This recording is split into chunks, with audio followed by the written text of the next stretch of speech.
Between 1984 and 1985, the terrified people of Los Angeles County and the San Francisco Bay Area made sure their doors and windows were locked at night as there was a serial killer on the prowl. Known only as the Night Stalker, the cold-blooded monster was believed to be responsible for the brutal slayings of 14 people. Most of the victims were killed and attacked in their own homes during the middle of the night where they were sleeping. Then finally, the police were able to capture 26-year-old Richard Ramirez. Now, he is one of the most widely recognizable serial killers in history as he has become the face of evil. Ramirez was nonchalant and never showed remorse. As he believed, serial killers do, on a small scale, what governments do on a large one. They are products of our times, and these are bloodthirsty times. 10. He witnessed severe violence during his childhood in 1960. Richard Ramirez was born in El Paso, Texas, as the youngest of 5 children. During his childhood, Ramirez would sleep in a cemetery at night to get away from the violence he suffered at the hands of his father, Julian Ramirez, a former Mexican policeman. At age 10, Ramirez bonded closely with his older cousin, Mike Ramirez. His cousin served during the Vietnam War and showed a young Ramirez many Polaroids of the women he had raped and also of him holding a severed head.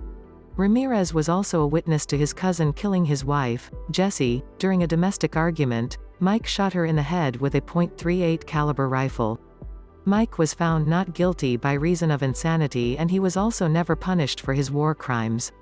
Following the murder of Jessie, Ramirez had become sullen and withdrawn from his family and peers. It was the beginning of his own descent into darkness. 9. He got comfortable at his crime scene. Some of Richard Ramirez's victims suffered greatly. Several murders were truly bloody affairs. He had a pattern: he killed the man in the house and sexually assaulted the woman. And he always made sure he could see the fear in his victims' eyes. In the early days of his crimes, he knocked on the car hood of Maria Hernandez so she would see him before the attack, and he yanked Veronica, out of her car as opposed to shooting her through the window. In Whittier, he cut out Maxine Zazara's eyes and took them with him. In another of his attacks, Patty Higgins was slashed and stabbed in the throat. Another victim, Florence Nettie Lang, 81, was beaten to death with a hammer.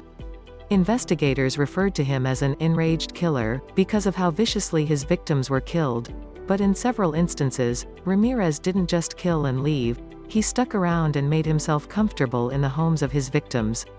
When he continued his killing spree in the Bay Area, San Francisco police said that he killed an accountant named Peter Pan and raped his wife, Barbara. Ramirez then ate everything in the fridge, threw up on the kitchen floor, masturbated on the living room floor, and then wrote a satanic symbol on the wall. A 2021 Netflix docuseries about the Night Stalker included an interview by Detective Frank Salerno. He said about Ramirez, he got comfortable after killing someone, he would take the time to have a snack. That's a pretty sick individual. Indeed, he would help himself to food and drinks in the kitchen after his crime. 8. He misunderstood AC/DC lyrics. On March 17, 1985, Ramirez hid in the garage of 22-year-old Maria Hernandez at her home in Rosemead, California. He shot at her head with a .22 caliber handgun, but luckily she protected her face and the bullet ricocheted off her car keys in her hands. Her roommate, 34-year-old Dale Yoshio Kazaki, then hid in the kitchen behind a counter. But when she raised her head, Ramirez shot and killed her. Left behind at the brutal murder scene was an AC/DC hat belonging to Ramirez. Images of the hat were released to the public, and this initiated a media frenzy connecting the twisted serial killer to the rock band. It was believed that Ramirez misunderstood the lyrics to a track featured on the band's Highway to Hell album released 5 years before the killings began.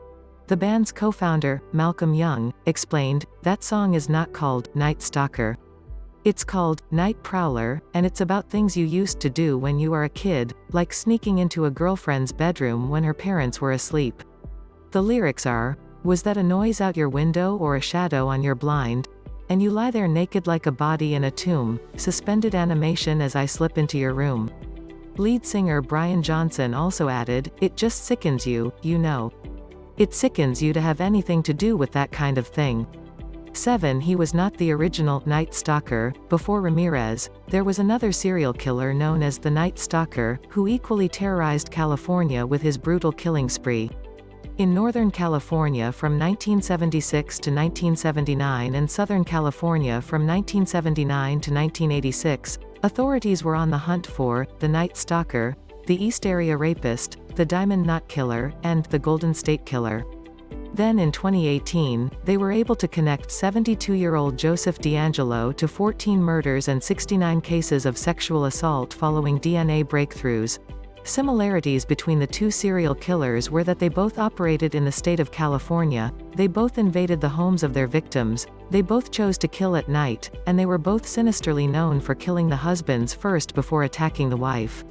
Their common method of killing was either shooting or bludgeoning the victims. Later in an interview from behind bars, Ramirez said, "We've all got the power in our hands to kill, but most people are afraid to use it. The ones who aren't afraid, control life itself." 6. He is one of the reasons Hotel Cecil is so creepy. There have been many mysterious and disturbing goings-on at the Cecil Hotel, now known as Stay on Main, in downtown Los Angeles since its opening in 1927. Known as the Hotel of Horrors, the 300-bedroom hotel made national news once again when the body of Canadian student Elisa Lam was found in a water tank on the rooftop. Many conspiracies made their way online surrounding Lam's death, and the hotel's chilling past was discussed widely once again. In 1985, Ramirez stayed at the hotel during his killing spree. Richard Shave, who runs the true crime bus tour that makes a stop right outside the hotel, explained the Cecil would have been perfect accommodation for an active serial killer. He said, "The LAPD won't go into these places. It was like, if we're called, we'll go in. But we're not patrolling." With room prices starting from $14, it was known for housing many junkies. Shave explained that a serial killer could have easily dumped bloody clothes around the back of the hotel and just walked back to the hotel wearing only underwear without raising any eyebrows. He added, "No one wanted to be the person who called the cops." 5. It took a mob of vigilantes to take him down finally. On August 31, 1985, police had the name of their suspect. The name Richard Ramirez was headline news and everyone knew this, but Ramirez himself. The day before, he had boarded a bus to visit his brother in Tucson, Arizona, but realizing he wasn't at home, he returned back to Los Angeles. Ramirez walked directly past detectives who were watching the outbound buses as they believed the serial killer would flee. When Ramirez then stopped at a liquor store, a woman cried out, "El Matan, the killer," signaling the end for the Night Stalker once and for all. Ramirez made a mad dash for it, but a mob of vigilantes took him down. One man in pursuit of the killer managed to beat him on the head with a pipe, taking him down to the ground. Andy Ramirez, no relation, was the arresting officer, and he managed to bundle the serial killer in his patrol car and call for backup. Later, recalling the tension of the angry mob, which had quickly grown to more than 200 people, he said, "The tone of the crowd changed. You could see the anger. They were getting closer and closer to where Richard Ramirez was seated. I thought, if I lose control of this crowd, they're going to take him from this car." Richard Ramirez's safety was in jeopardy. 4. His rotten teeth were fixed before he appeared in court. Before physical evidence tied Ramirez to 14 murders, he was identified by a composite sketch that detailed his badly rotting teeth. His surviving victims claimed the killer had rotten, gapped, and stained teeth. According to forensic dentists, Ramirez was missing 9 teeth from both his lower and upper gums. Ramirez had his father testify that he was in El Paso, Texas, at the time of the murders. However, his dental records placed him clearly in Los Angeles. Whilst on death row, Ramirez had his teeth fixed, which he appeared delighted with as he flashed his new creepy smile at the jurors in the courtroom. 13-year-old James Romero, who assisted the police in creating the composite sketch of the killer, said, "I feel like justice was never served. He was given the death penalty, and then he stayed in there all those years. They ended up fixing his teeth, spending a bunch of money on him. He got taken care of and lived out his life until he died. What a waste of taxpayers' money." 3. He showed off his Satanism in the courtroom. A former childhood friend of Ramirez told the San Francisco Examiner that the serial killer was obsessed with satanic themes in AC/DC's 1979 album Highway to Hell. Pentagrams were also found scrawled at the home of one of his murder victims. One surviving victim, a 28-year-old woman whose husband was shot and killed in front of her, testified in court. "I said, I swear upon God I'm not going to scream."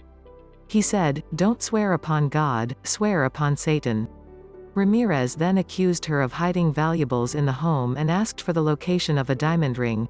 She recalled, "I said, I swear upon God I did not." Again, at that time, he hit me and he said to swear upon Satan. Ramirez also inked a pentagram on his hand and held this up to the spectators in the courtroom gallery to see whilst shouting, "Hail Satan." 2. He had no feelings of remorse following his arrest. Ramirez confessed to all his sinister crimes but later retracted his statement and claimed this was in fact a case of mistaken identity. His father also told the court that he could not, in my heart, believe his son was guilty. The trial was further delayed following the murder of one of the jurors, 30-year-old Phyllis Yvonne Singletary, who was fatally shot following a domestic dispute with her live-in boyfriend. It was the following morning when Singletary failed to show up for juror deliberations that court officials discovered the shocking truth. On September 20, 1989, the jury found Ramirez guilty on 13 counts of murder, 5 counts of attempted murder, 11 counts of sexual assault, and 14 burglary charges. Hearing he had received 19 death sentences, Ramirez said, "No big deal. Death always comes with the territory. I'll see you in Disneyland."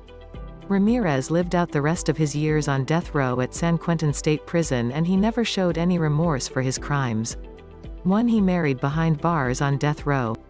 Behind bars, Ramirez was inundated with hundreds of letters each month from female admirers. Freelance journalist Doreen Leoy particularly caught his attention and she began to make regular visits to death row. Leoy had fallen for Ramirez when she watched a newsfeed of his arrest and saw a certain vulnerability in the cold-blooded killer. She believed he was innocent and battled to clear his name of any wrongdoing. On October 3, 1996, Ramirez and Leoy were wed at San Quentin State Prison where witnesses included Ramirez's siblings and around 60 inmates. When asked how she felt about marrying a man who was known as the face of evil, Leoy replied, "I can't help the way the world looks at him. They don't know him the way I do." Leoy eventually began distancing herself from Ramirez around 2010 when her efforts to clear his name were getting nowhere considering the staggering amount of physical evidence against her husband. Then on June 13, 2013, Ramirez died of liver failure at age 53. He is still considered one of the most twisted serial killers of all time.